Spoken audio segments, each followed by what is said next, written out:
stick with me on this one, guys. This one is a trust the process sort of situation because I wasn't so sure about it going along. I was like, this is kind of looking kind of ugly, but I knew where I wanted to go with it, and so I was hoping it would turn out the way I wanted it to turn out. So I want you to just sit back, watch, and see what you think. Do you think it turned out cute? Do you like it? Do you not like it?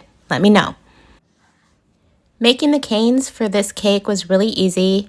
It didn't take very many steps. Here I'm just pinching at the top of the, well, what's going to be the head. And then you roll out a piece of black fondant to make the hair. You just need sort of a thin strip of fondant that I just drape over the top of the peach teardrop rope I have going here. And I rub all the fondant parts with a damp paper towel just to get them just slightly tacky so that the fondant sticks together.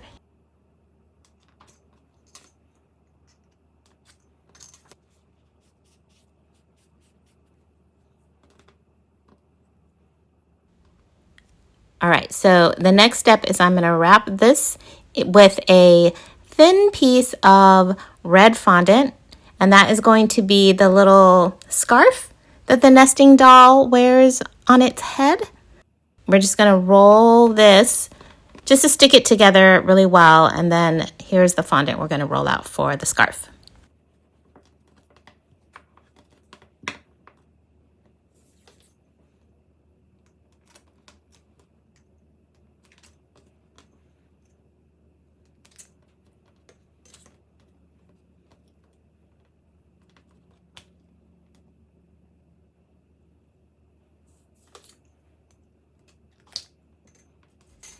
Next, you're going to want to pinch this end closed so that there's no gap between the head, well, the scarf, and the body when we attach it to the little blue body.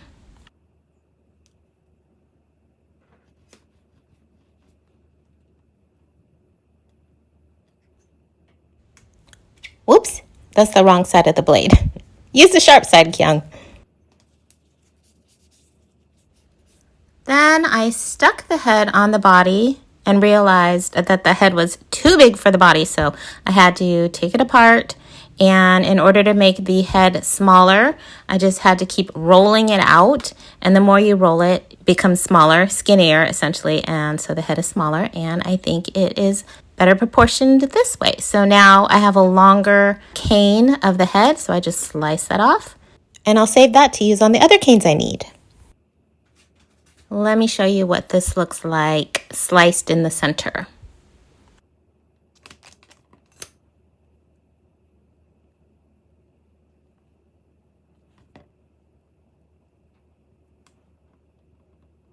I repeated that whole process 2 more times with slightly different blues for the body, and I made each one a little bit smaller than the one before.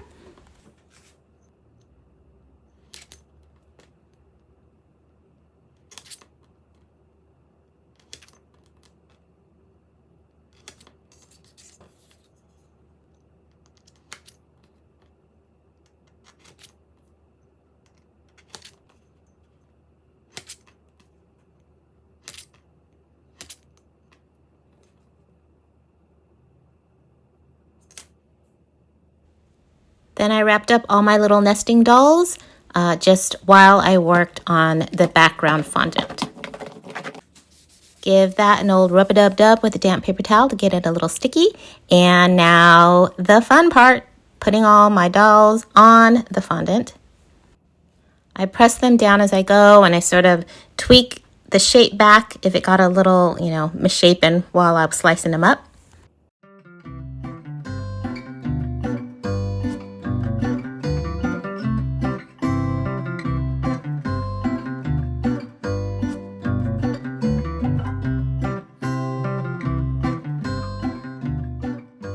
At this point, I like to take my small rolling pin and roll out the dolls a little bit so that they become really flat against the background fondant. If you've watched my past videos when I make patterned cakes, you know this is the point where I trim this panel down to size and then I pop it into my refrigerator for about 10 minutes while I cover the top of the cake. That way, this panel has enough time to firm up, and it makes it so much easier to wrap the cake because it doesn't, it just holds its shape really well, and it wraps like a dream. And this is the piece that I set aside to use for the top of my cake.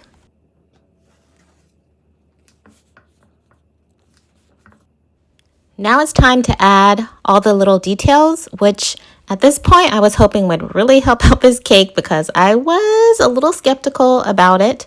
But as I started adding the details, I started to see the cuteness come out.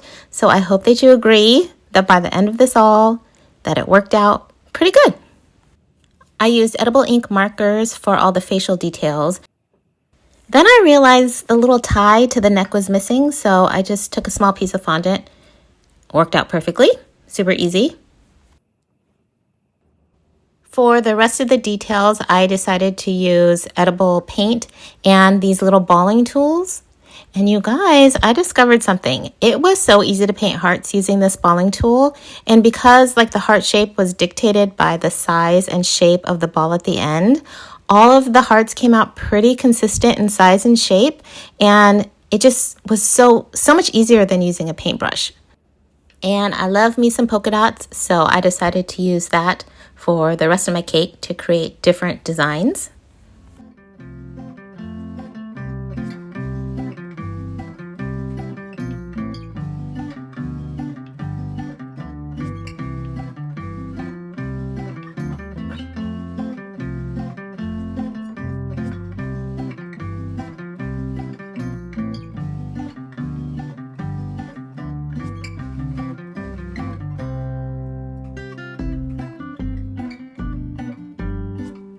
And there you have it. What do you think?